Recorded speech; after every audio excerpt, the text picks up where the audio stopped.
So guys, in our previous video we discussed about the introduction to SQL part. That means what is SQL and how exactly we are using SQL in this field or in this analytic in the analytical field.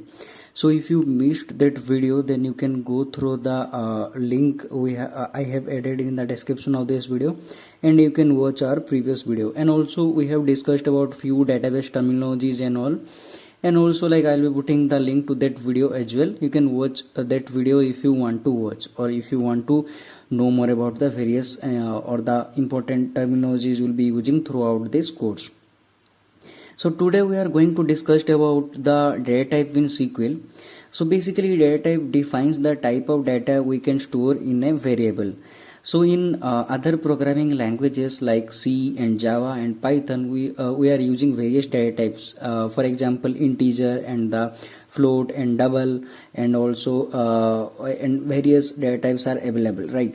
So here also, and also the string. So here also there are similar kind of data types available. Exactly same kind of like data types are available. Few different data types are available, but yes, we'll be discussing one by one. So now let's discuss about our first data type we have. So the first data type is the numeric data type. So the numeric data type generally we use to store the numerical data. So the first numerical or the numeric data type we have is the integer, int size or integer size. So now let's see how exactly we'll be using this. So here, if you remember, in Java and Python we use a, and we define or assign some values to this variable a.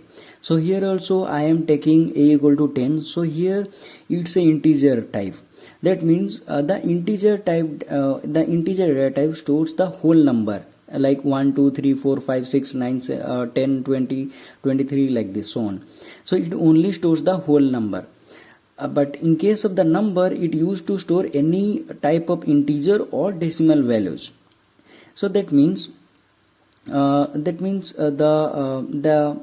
number data type can store, if I am taking a again equal to 10.5 or something, so it can store the decimal parts or the fractional parts as well, or the fractional numbers, and also the whole numbers, that means 10.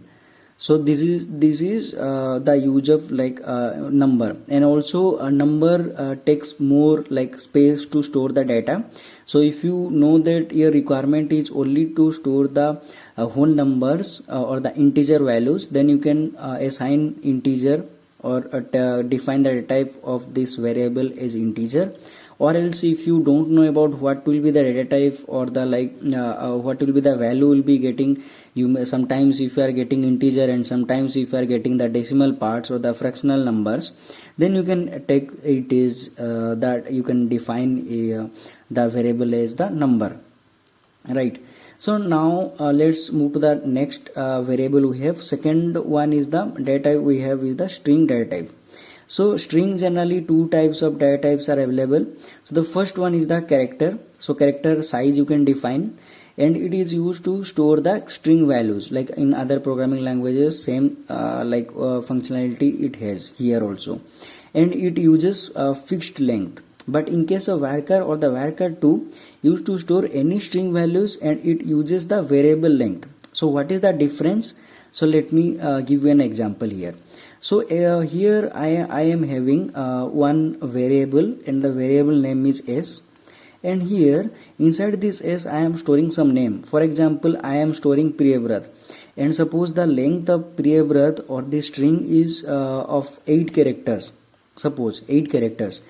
And here this is the data type. I am defining the data type as character, and you can take char, I am defining as char, and the inside this bracket you can give some numbers, or the you can say the length, what should be the length of the or the maximum length of this character or this variable. So for example, I am taking 10. That means it can only be able to store the 10 characters for the string.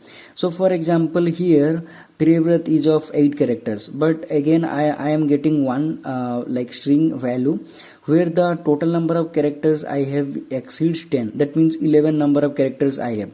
in that case I'll not be able to store the value inside this variable I have, because I have defined the data type character here, and the maximum length should be 10, not more than that. So I'll not be able to store. But in case of varchar or the varchar 2, if I am using, it's a variable length. So based on the according to the values it is getting, according to that only the size will be changing. That means dynamic type, like variable length it stores.